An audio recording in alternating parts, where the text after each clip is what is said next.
Assalamualaikum warahmatullahi wabarakatuh. Selamat pagi menjelang siang Kanca. Terima kasih Anda masih bersama kami 105,7 Mas FM Radio Perbasura yang dipancar siarkan dari Komplek Perkantoran Bupati atau Pemda Bojongkoneng Singaparna. Dan bersama saya Pri sampai kurang lebih 1 jam ke depan kita bakal bersama-sama dengan para narasumber kami di acara talk show atau juga bincang ringan. Kali ini bersama RSUD SMC ya, dengan narasumber Dr. Nita Elvina, spesialis patologi klinik, dan didampingi juga oleh Ibu Diah Kurniawati, sarjana keperawatan nurse ya. Dan pada kesempatan kali ini akan membahas atau dengan topik pencegahan COVID-19 varian Omicron. Ya, langsung saja. Selamat siang, apa kabar Dok? Iya, bentar. Iya. Gimana kabarnya? Baik, sehat? Alhamdulillah, iya, Mas Pri baik. Mas Pri gimana? Alhamdulillah sehat, Dok. Ya. Kabarin Ibu Dia, selamat siang nih. Selamat siang, iya, Mas Pri. Nah, syukur bisa mendampingi Dr. Nita ya. Ya. Oke. Dok, seperti yang disampaikan tadi mengenai bagaimana atau mencegah COVID-19 yang varian Omicron ini. Mungkin sebelumnya bisa dipaparkan dulu apa sih varian Omicron ini, apakah sama atau bagaimana? Silakan Dok. Ya. Sebelumnya saya ucapkan selamat pagi juga untuk para kanca Purbasora. Mudah-mudahan dalam keadaan yang sehat selalu. Amin. Dalam lindungan Allah Subhanahu Wa Taala. Jadi untuk ini ya, kita udah hampir menjalani 2 tahun lebih ya untuk pandemi ini. Betul. Gitu. Dan sekarang ditambah lagi kedatangan varian baru yang namanya kita kenal dengan nama Omicron gitu kan ya. Jadi Omicron ini salah satu varian dari COVID-19 seniornya dulu ya. Jadi yang varian Delta di mana awalnya dia ditemukan di Afrika yang kemudian menyebar dan akhirnya nyampe juga di Indonesia gitu. Nah, varian ini kenapa ya disebut istimewa? Karena pertama dia transmisinya atau penyebarannya cepat sekali gitu kan. Terus yang keduanya kemampuan mutasinya itu juga jumlahnya sangat banyak gitu dibandingkan varian senior sebelumnya gitu. Kemudian beberapa data juga menyebutkan bahwa obat-obatan dan vaksin juga ada sedikit pengaruhnya gitu kan. Jadi sedikit menurunkan, tapi kembali lagi kita lihat bahwa fakta di lapangan ternyata vaksin masih cukup efisien gitu. Jadi untuk para kanca Purbasara yang belum vaksin, ayo segerakan untuk vaksin supaya vaksin 1 dan 2-nya lengkap. Dan apabila sudah mendapat untuk jatah yang vaksin booster, segerakan gitu karena itu salah satu benteng pertahanan tubuh kita ya untuk melawan varian ini gitu. Iya. Oke, itulah kanca ya varian Omicron, dan tentu kita harus mengetahuinya ya sehingga bisa menghindarinya. Kemudian COVID-19 Omicron ini Dok, menularnya melalui apa saja? Apakah sama dengan seniornya ini cara menularnya? Iya, betul. Sama saja sih sebetulnya. Jadi secara droplet ya atau percikan, baik itu dari bersin atau air ludah atau pada saat batuk gitu kan. Makanya proteksi yang paling dini, yang paling harus kita punya adalah masker gitu kan. Terlihat simpel tapi itu adalah pertahanan kita yang paling awal gitu. Berarti masker ini harga mati begitu ya? Betul. Di situasi pandemi sekarang ini ya? Iya, jadi masker ini efeknya 2 ya. Jadi selain melindungi diri kita sendiri, melindungi juga orang sekitar kita apabila kan kita tidak tahu ya apakah kita membawa carrier atau pembawa virus atau tidak, karena kan masih ada juga yang orang tanpa gejala gitu. Jadi lebih baik memang masker ini yang untuk sebagai dindingnya gitu. Iya. Jadi jangan bosan-bosan aja ya untuk kanca Purbasura ini memakai masker. Biasanya udah bertahun-tahun jenuh, ada yang begitu dok ya. Pasti udah mulai lalai gitu ya. Jadi sekarang tuh masker udah dianggap sebagai apa ya, fashion ya. Iya betul. Jadi kalau misalkan bosan maskernya bentuknya itu lagi kan, ada yang lain, warnanya itu aja, bisa ganti yang lain gitu kan ya. Yang penting kita tetap bisa memproteksi diri kita, memproteksi orang sekitar kita juga. Iya. Baik Kanca, untuk acara ini seperti biasa Anda juga bisa bergabung. Kami mengundang Anda untuk bisa menyampaikan atau juga melontarkan pertanyaan-pertanyaan kepada narasumber kami melalui WA ya di 0853 244 0-3 kali 70. Ini juga bisa melalui SMS dengan nomor yang sama. Sekali lagi nomornya di 0853 244 0-3 kali 70. Oke dok, kemudian mengenai tanda-tanda, jangan-jangan saya ini sudah terkonfirmasi misalnya tandanya segini, sehingga otomatis kita harus tidak keluar rumah atau yang dikatakan isoman itu gitu kalau sudah mengetahui tanda-tandanya, karena katanya sih nggak jauh berbeda gitu. Gimana dok tanda-tanda atau gejala yang dialami oleh seseorang kalau memang terkena virus varian Omicron ini? Iya, gejalanya memang flu-like syndrome ya.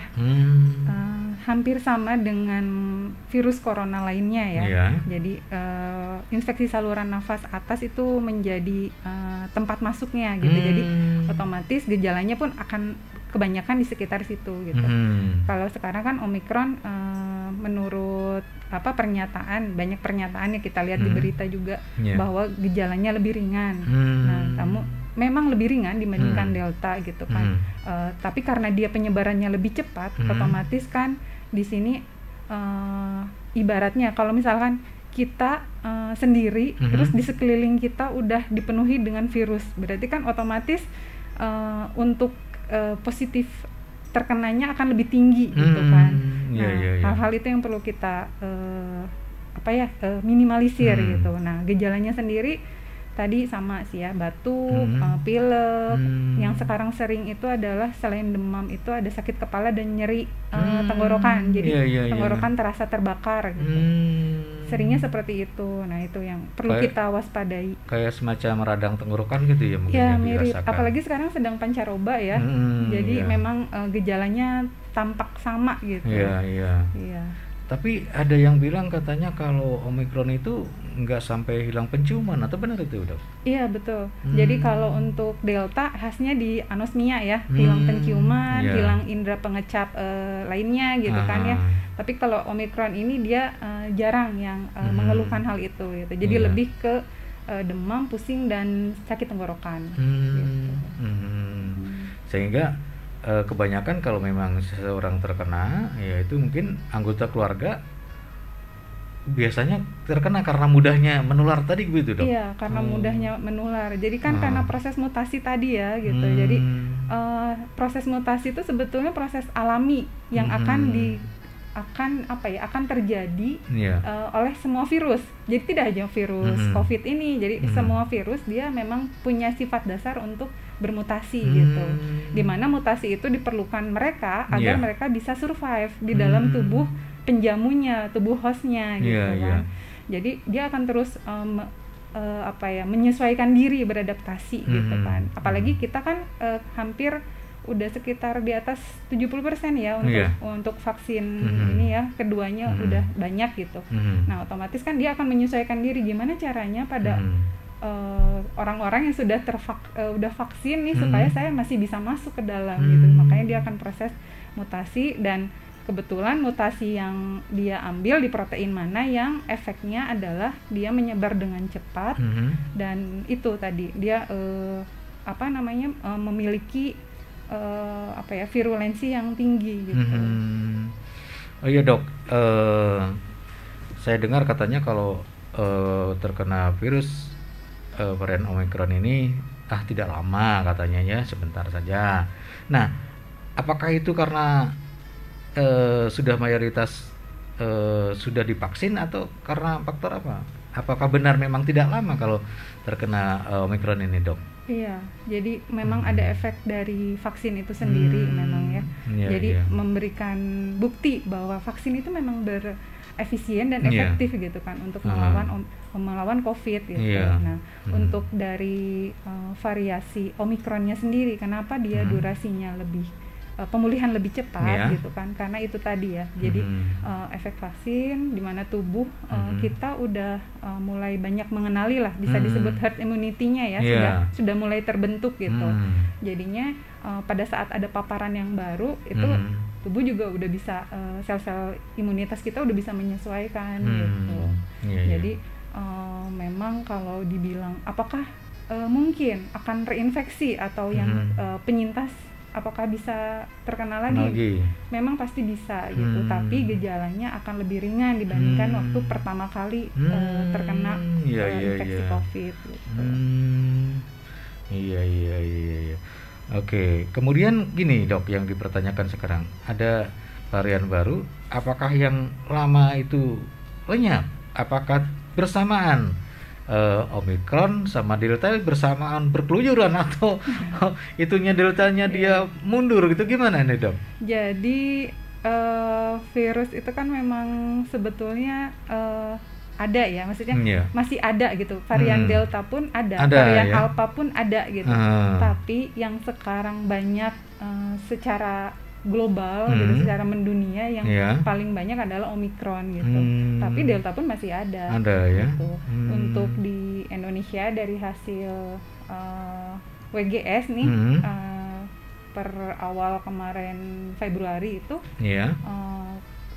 kebanyakan memang sudah sekitar 98% ya itu udah Omikron yang beredar di Indonesia gitu. Berarti kan masih ada 2% yang varian yang lain gitu. Nah, makanya di sini prokes harus selalu tetap dipakai gitu kan, harus tetap diterapkan karena masih ada varian Delta yang daya keparahannya juga masih lebih tinggi kan dibandingkan Omikron gitu. Oke Dok, kalau memang keparahannya di bawah Delta, apakah setiap yang terkena itu harus dibawa ke rumah sakit atau gimana Dok? Atau cukup isoman aja, gimana tuh? Nah, kalau untuk kriteria isoman itu sebenarnya udah diatur ya, ada di KMK-nya, ada di Kemenkesnya. Jadi kalau misalkan gejala ringan, terutama yang usianya di bawah 45 tahun, itu biasa untuk isoman di rumah gitu, dengan beberapa syarat itu pun gitu kan ya. Jadi tidak bisa saya bergejala ringan, terus saya baik-baik saja, nggak ada keluhan yang berat, saya di rumah aja gitu kan. Ya mungkin bisa, tapi kembali lagi sebaiknya memang ada konsultasi dulu gitu kan, karena kan tidak bisa semuanya hanya subjektif ya gitu kan, harus ada data objektif lainnya. Jadi konsultasi dulu, kalau misalnya bisa via WA gitu kan, atau telemedicine ya, kalau di kota-kota besar ada ya mulai ya telemedicine gitu kan. Jadi bisa lewat situ gitu. Ternyata cukup isoman. Sedangkan kalau yang udah 45 tahun ke atas, terutama ada komorbid, itu lebih baik memang langsung dibawa dulu ke rumah sakit. Karena rumah sakit juga terbatas ya untuk keperluan tempat tidur, ruang isolasinya gitu. Jadi bisa digunakan maksimal mungkin untuk yang kasus sedang berat. Iya. Terus kemudian saya pernah dengar juga orang yang sering membicarakan Omikron ini karena katanya tidak menurunkan ini oksigen begitu, atau gimana itu Dok? Oh, maksudnya saturasinya? Iya, saturasinya. Iya, tidak seberat seperti di Delta ya. Oh, iya. Tapi sekarang juga kan udah mulai ini ya, pemerintah membuat sendiri oksigen yang biasanya. Ini udah ada di 36 titik, jadi mudah-mudahan pemenuhan untuk di Indonesia pun akan lebih cepat gitu dibandingkan dulu waktu pas Delta, karena kan kaget lah istilahnya ya, belum ada persiapan, kebutuhannya tiba-tiba meningkat gitu kan. Sekarang udah ada persiapan. Oke Dok, sebentar ini udah ada pertanyaan yang masuk. Saya dari Cikatomas, Bajah Erni ya, mau tanya kalau varian Omikron isolasinya berapa hari begitu untuk Ibu Haja Erni yang ada di Cikatomas ya. Silakan Dok, dijawab langsung saja. Iya, terima kasih Bu Haji. Jadi kalau Omikron ini isolasinya 10 hari ya. 10 hari. Nanti kalau misalkan tidak ada gejala, tanpa pengulangan pemeriksaan PCR ya, setelah terkonfirmasi tadi kan isoman 10 hari, terus tanpa ada gejala boleh kembali lagi beraktivitas, khususnya misalnya bekerja lagi gitu. Tapi misalnya ada gejala, jadi ditambah lagi 3 hari bebas gejala gitu. Nanti tanpa perlu pengulangan lagi, berarti 13 hari, 14 hari lah ya, dari hari pertama di tes PCR itu bisa kembali beraktivitas. Iya, begitu untuk Ibu Haja Erni yang ada di Cikatomas ya, dan jangan lupa selalu kenakan masker gitu ya, kata dokter, untuk mengantisipasi dan tidak bisa menularkan kepada orang lain. Baik Dok, kita rehat sejenak ya. Ada sebuah lagu yang sudah saya siapkan. Tetap di 105,7 Pas FM Radio Purbasora Kabupaten Tasikmalaya. Baik, Anda masih bersama kami 105,7 Pas FM Radio Purbasora yang dipancarsiakan dari Komplek Perkantoran Singaparna. Dan untuk kesempatan kali ini Anda sedang menyimak atau mendengarkan talkshow bersama RSUD SMC dengan narasumber Dr. Nita Elvina, spesialis patologi klinik, yang didampingi oleh Ibu Diah Kurniawati, sarjana keperawatan nurse, dan dengan topik kali ini pencegahan COVID-19 varian Omicron. Dok, oke, kita lanjut kembali ya mengenai bincang-bincang kita kali ini. Namun sebelumnya sudah ada lagi pertanyaan yang sudah masuk ini. Assalamualaikum. Waalaikumsalam. Mas Pri, Bu Dokter, saya Teh Risma dari Warung Bandung. Warung Bandung itu Kecamatan Tanjung Jaya ya. Tanjung Jaya. Mau tanya, apakah ada ciri atau gejala yang khusus dan mudah dikenali untuk jenis Omicron? Kemudian, kenapa meskipun sudah divaksin tapi tetap bisa kena? Atas penjelasannya saya ucapkan terima kasih. Ya, silakan Dok ya. Terima kasih Teh Risma. Jadi memang seperti yang tadi udah dipaparkan ya, bahwa gejalanya memang flu-like syndrome ya, jadi mirip gejala flu gitu. Cuma yang khasnya untuk yang gejala klasik ya, yang sering ditemukan itu biasanya yaitu tadi demam dan nyeri tenggorokan gitu. Dan ada sakit kepala gitu ya? Iya, sakit kepala juga gitu. Iya. Nah itu Teh Risma. Untuk yang khas sekali memang tidak ada ya, kayak seperti anosmia yang seperti sebelumnya itu jarang dilaporkan. Nah kemudian yang kedua pertanyaan, kenapa meskipun sudah divaksin tapi tetap terkena gitu? Iya. Jadi ibaratnya vaksin itu seperti helm dan seat belt. Gitu ya, jadi pertahanan kita. Tapi kalau misalkan ada kecelakaan, pasti tetap ada lukanya kan ya. Gitu. Nah, jadi seperti itu. Tapi nggak seberapa. Ya. Jadi memang akan manfaat dari vaksin akan jauh lebih besar gitu daripada kita tidak divaksin. Jadi selain untuk mengurangi resiko beratnya sakit, mengurangi resiko kematian, gitu kan, dan otomatis juga akan mengurangi untuk tubuh virusnya tersebut memperbanyak diri dalam tubuh kita gitu, karena dalam tubuh kita sendiri pun sudah ada tentara-tentaranya gitu. Jadi sistem imun tubuh kita tuh dibantu dengan vaksin dari luar supaya melawan dari virus yang masuk ke dalam tubuh kita. Cuma memang ya kenapa masih akan terkena, yaitu tadi, jadi pada saat kita sendiri terus lingkungan kita semua sudah banyak yang terpapar, otomatis pasti akan ada yang nyangkut lah ya gitu. Jadi walaupun kita udah prokes nih gimana, kita balik lagi, coba prokes kita udah betul belum ya gitu, masker kita masih ada celah belum ya gitu kan, atau mungkin kita masih suka nongkrong gitu kan ya, buka maskernya kelamaan nih gitu kan. Harusnya boleh nongkrong tapi tetap memakai masker, jadi hanya untuk makan minum saja gitu kan, bukanya nanti pakai lagi maskernya seperti itu. Jadi masker bukan untuk menjadi membatasi kita untuk, istilahnya kalau anak muda ekspresinya jadi berkurang nih gitu kan. Jangan berpikiran seperti itu gitu. Jadi ini salah satu ikhtiar kita ya, jadi masker, cuci tangan sesering mungkin ya gitu. Terus dan vaksin, karena kan ya itu tadi vaksin itu membantu kita untuk membentengi gitu. Seperti itu. Tapi Dok, sekarang ini wastafelnya udah pada rusak ya kebanyakannya. Kelamaan pandeminya jadi sampai udah rusak nggak diperbaiki. Iya, kalau nggak rusak ini ya sabunnya kemana? Habis gitu.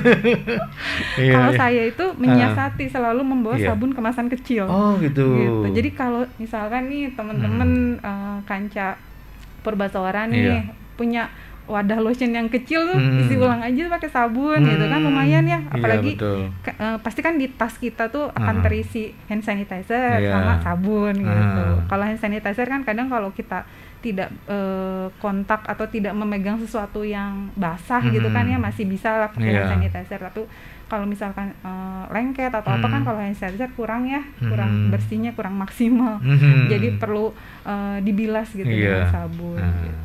Oke, Teh Risma di Warung Bandung, mudah-mudahan puas dengan jawaban dari narasumber kami, dan tentu ini jangan bosan-bosannya ya mengenakan masker, terutama pergi kemana-mana gitu ya, berkerumun gitu ya.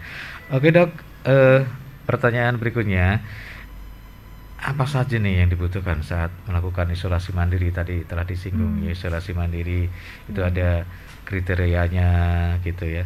Terus, nah apa saja yang harus dilakukan oleh seseorang yang terpapar COVID-19? Jadi kalau isolasi mandiri itu kan tadi ya kita lakukan biasanya 10 hari ya. Jadi menurut ketentuan dari Kemenkes kita 10 hari minimal.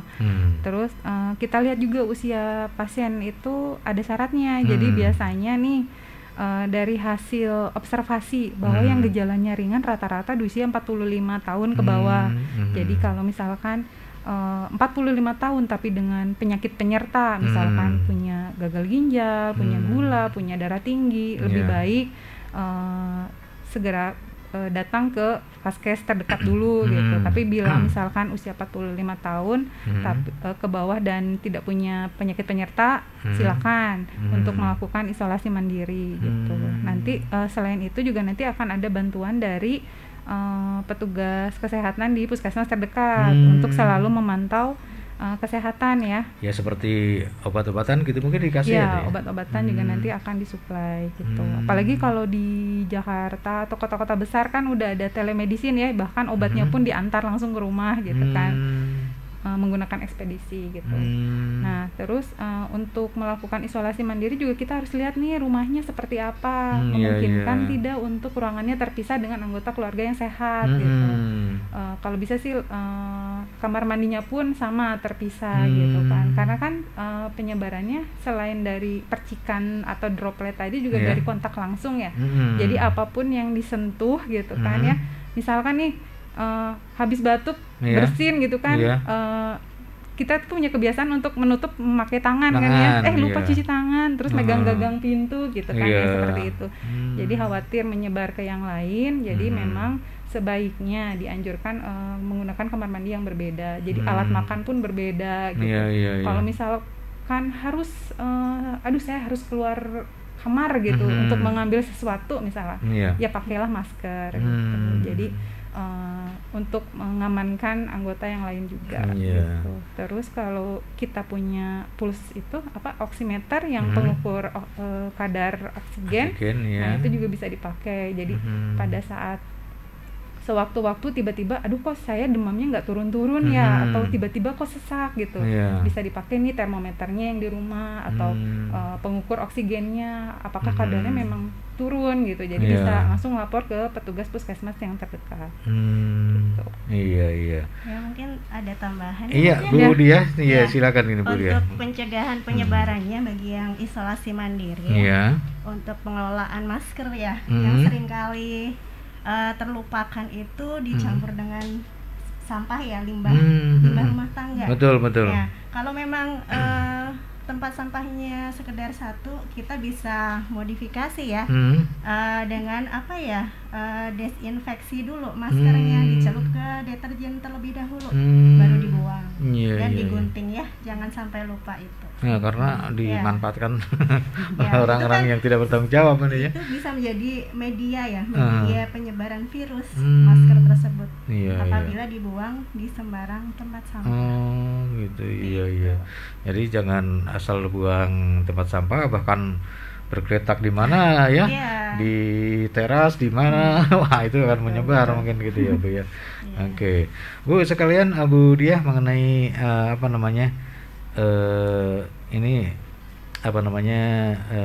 belok dikit gitu ya. Ya, untuk cara prosedur berobat SMC ini bagaimana nih, atau jam besuknya bagaimana, masyarakat ini harus tahu. Nanti udah buru-buru datang akhirnya ditutup, nggak bisa jenguk keluarga, gimana Bu?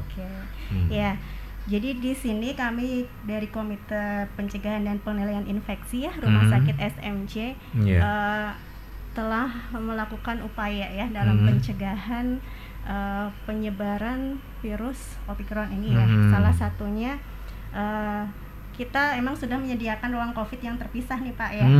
Itu sudah menyediakan hampir 2 bangsal ya. Sekarang 1 bangsal sudah dibuka, namanya bangsal Jabal Nur ya. Terisi 15 bed untuk pasien COVID.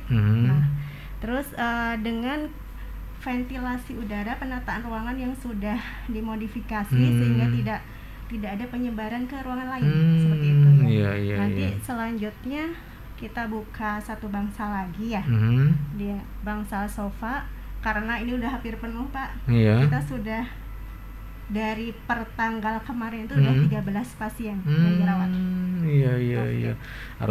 Artinya kalau dirawat ini ya juga tingkat keparahannya ya ini ya Bu ya.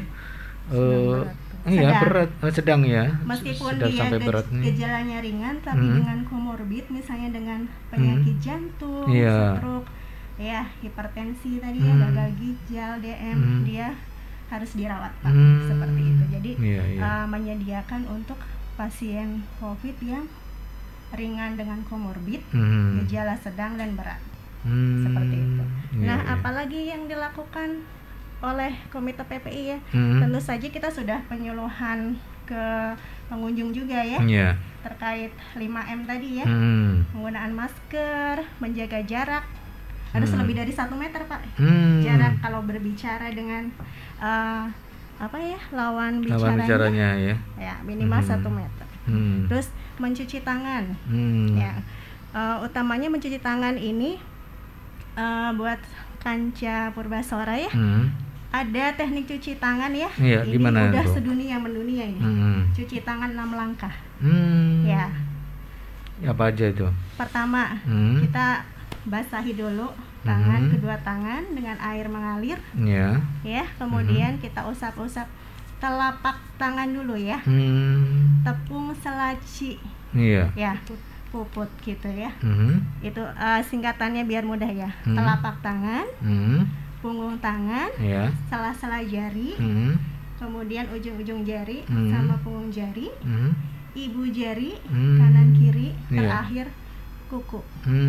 Diputar-putar di telapak. Itu sangat efektif untuk membasmi kuman yang ada di tangan. Ya, itu edukasi-edukasi yang udah disampaikan ke pengunjung ya, dan keluarga yang datang di Rumah Sakit SMC. Kemudian apalagi nih, kita juga sudah selain edukasi juga sarananya sudah dipenuhi ya, sarana cuci tangan hampir di tiap titik ya, di ruangan-ruangan rawat inap, rawat jalan, bahkan di pintu masuk di Rumah Sakit SMC juga sudah disediakan. Terus apalagi nih, ada juga kebijakan baru nih Pak, yang perlu saya sampaikan buat masyarakat Kabupaten Tasik ya.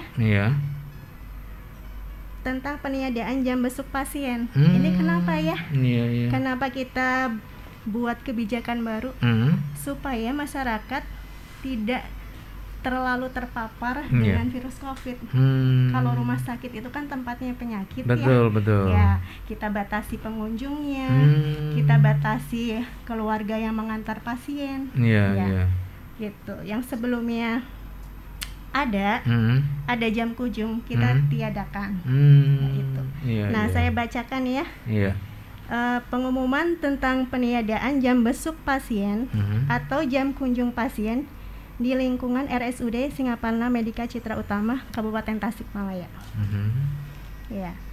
Sehubungan dengan bertambahnya kasus COVID-19 varian Omikron di wilayah Jawa Barat dan dalam upaya mengurangi resiko penularan COVID-19 di lingkungan RSUD SMC, melalui ini kami diberitahukan hal-hal sebagai berikut. Nah, ini baru tertanggal 10 Februari 2022, Rumah Sakit SMC meniadakan jam besuk pasien atau jam kunjungan pasien sampai ada pemberitahuan selanjutnya. Gitu. Jadi mohon maaf apabila ada anggota keluarga yang sakit, sekiranya bisa membantu nih program dari Rumah Sakit SMC untuk meminimalkan penyebaran COVID-19 dengan tidak berkunjung terlebih dahulu. Apalagi anggota keluarga yang dirawat itu COVID gitu, itu nggak usah dicenguk ya. Tidak bisa dijenguk Pak. Kalau bisa video call tapi ya, bisa video call dengan keluarga bisa, ya. Tentu saja bisa. Nah, yang kedua Pak, ada lagi ya.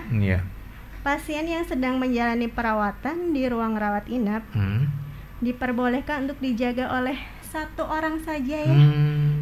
Cukup 1 orang saja. Nanti misalnya ada kelelahan atau ada keperluan lain, bisa shift-shiftan dengan anggota keluarga yang lain. Seperti itu. Iya. Ya. Kemudian pasien poliklinik rawat jalan. Itu biasanya kan didampingi keluarga banyak. Betul. Nih. Ada 3 orang, 4 orang kayaknya. Nah, sekarang cukup 1 orang saja. 1 orang. Iya. Gitu ya Pak ya. Iya, oke. Seperti itu. Nah, yang itu kan Ca. disampaikan. Iya. Terutama warga Kabupaten Tasikmalaya yang sering berobat ke SMC begitu ya. Ada aturan baru gitu ya Bu ya, yang harus dipatuhi oleh para pengunjung atau juga para pasiennya. Ya baik, Dok dan juga Bu Dia, sebelum kita lanjut kembali, kita rehat sejenak. Ada sebuah lagu yang sudah saya siapkan. Nanti kembali lagi dengan topik kita kali ini. Ya baik, kan saya masih di acara talkshow bersama RSUD SMC Singaparna, yang kesempatan kali ini bersama narasumber kami Dr. Nita Elvina, spesialis patologi klinik ya, dan didampingi oleh Ibu Dia Kurniawati, sarjana keperawatan nurse ya.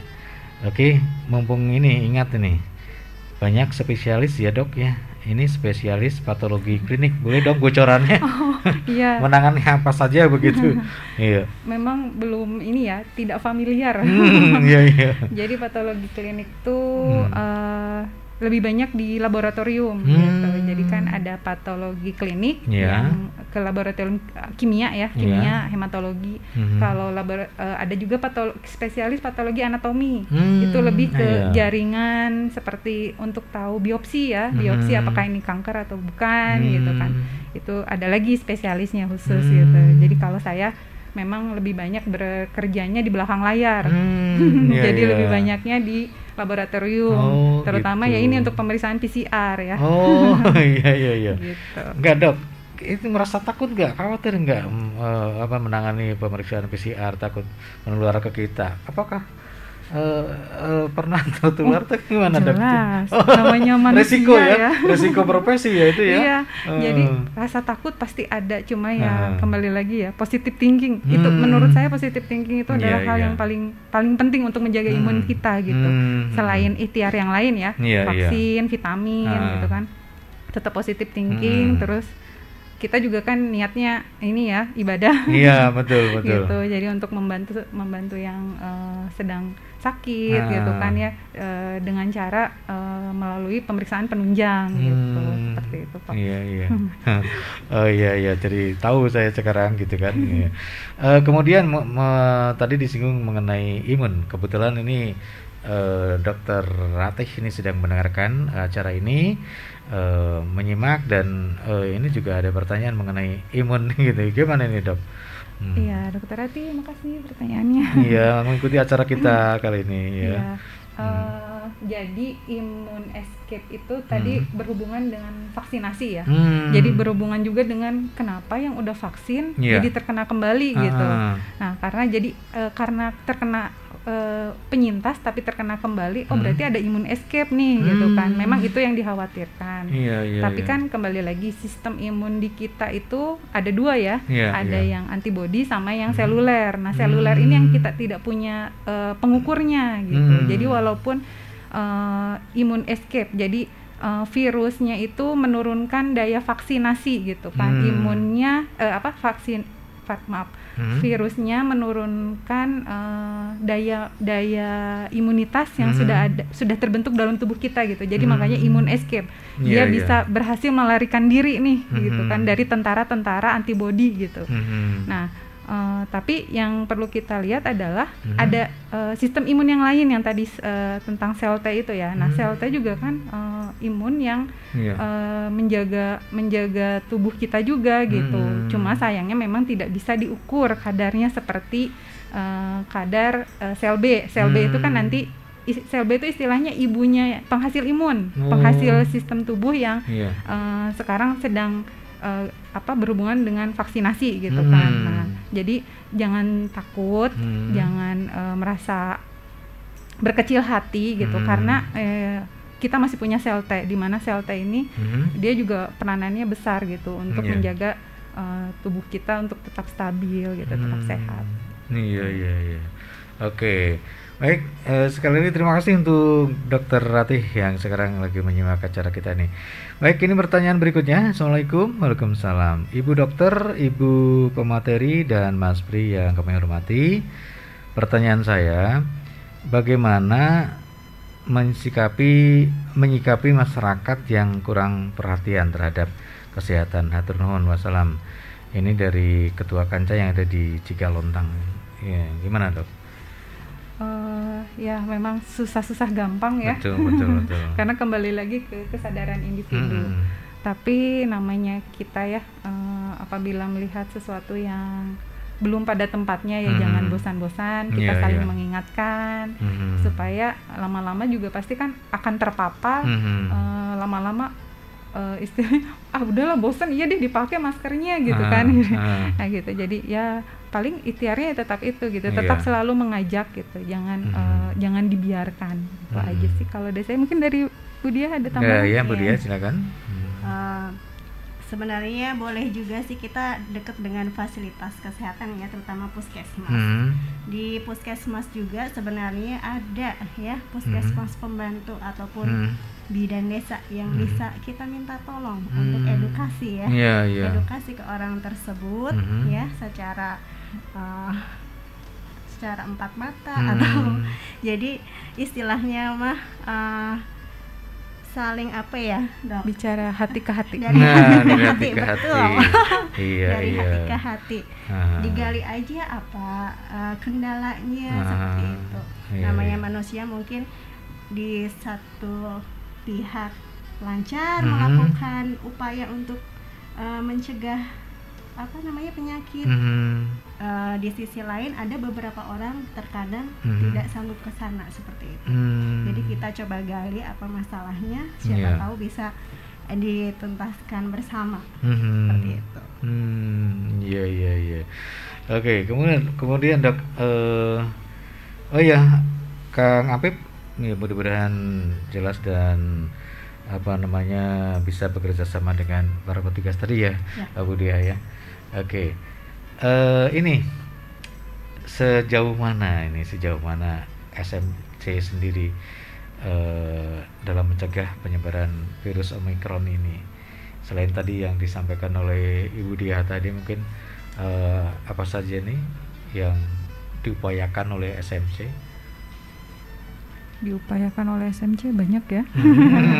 Terutama untuk karena tenaga kesehatan itu kan lini terdepan ya. Iya, betul. Jadi otomatis sebelum merawat yang sakit, nakesnya pun harus sehat gitu kan ya. Jadi totalitasnya di sana gitu. Tes 3M di rumah sakit juga berjalan, jadi tidak hanya di puskesmas ya berjalannya, jadi rumah sakit juga ada testing, ada tracking gitu kan ya. Terus kita cari misalkan sampai pembinaan kan, karena namanya manusia pasti ada yang salah atau lupa gitu kan ya. Jadi kita pembinaannya secara berkala gitu. Bagaimana cara membuka APD yang baik gitu, cara memakai yang betul gitu kan, cara bersin, mencuci tangan seperti itu. Jadi selain penyuluhannya ke nakes, juga penyuluhan ke yang para pengunjung gitu. Ya oke, Dok, sehari-harinya mengenakan APD ya dokter ya? Oh, kalau saya cukup pakai gaun ya sama masker, karena saya tidak bertemu pasien secara langsung. Di belakang layar tadi ya. Belakang layar lagi. Kalau Ibu Dia mungkin? Saya di Komite PPI ya. Jadi saya yang istilahnya fasilitator untuk penyediaan gaunnya. Jadi syarat gaunnya seperti apa, APD yang lain seperti apa, itu ada di Komite PPI. Sekaligus supervisor juga apabila ada yang bandel tidak pakai APD, kita tegur. Seperti itu. Oke. Ya, sebelum kita akhiri, mungkin ada ini pesan-pesan yang harus disampaikan terutama kepada masyarakat Kabupaten Tasikmalaya dan juga umumnya pada pendengar kami, karena banyak yang berada di luar Kabupaten Tasikmalaya, baik di kota, kemudian di Kota Garut ya, Majalengka, Ciamis, Banjar dan Pangandaran. Jadi secara umum dokter bisa silakan untuk menyampaikan pesan-pesan terkait dengan pembicaraan kita kali ini.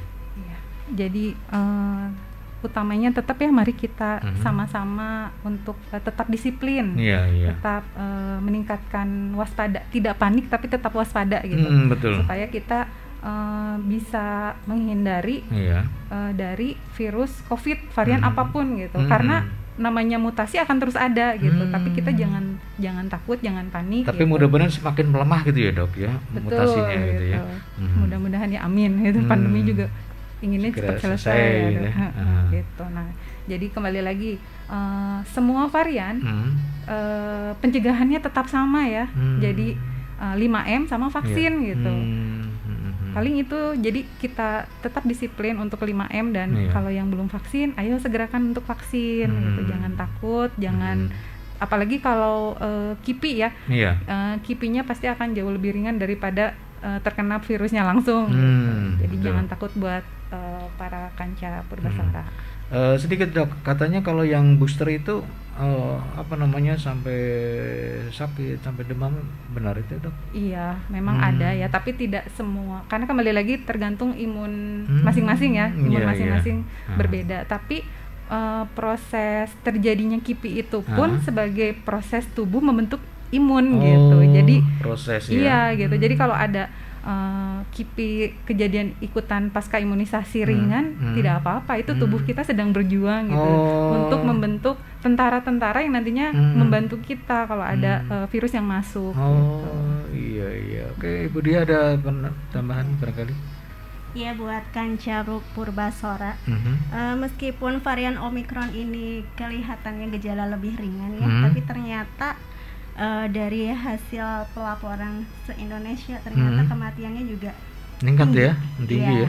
Terutama bagi yang komorbid, lansia, harus tetap waspada ya, jangan meremehkan virus Omikron gitu ya. Kemudian kalau misalnya ada anggota keluarga yang positif, segera lakukan tes ya, entah itu ke puskesmas atau ke rumah sakit ya, segera lakukan tes. Kalau positif jangan panik ya, jangan panik. Ada banyak petugas kesehatan di setiap desa ya, segera konsultasikan.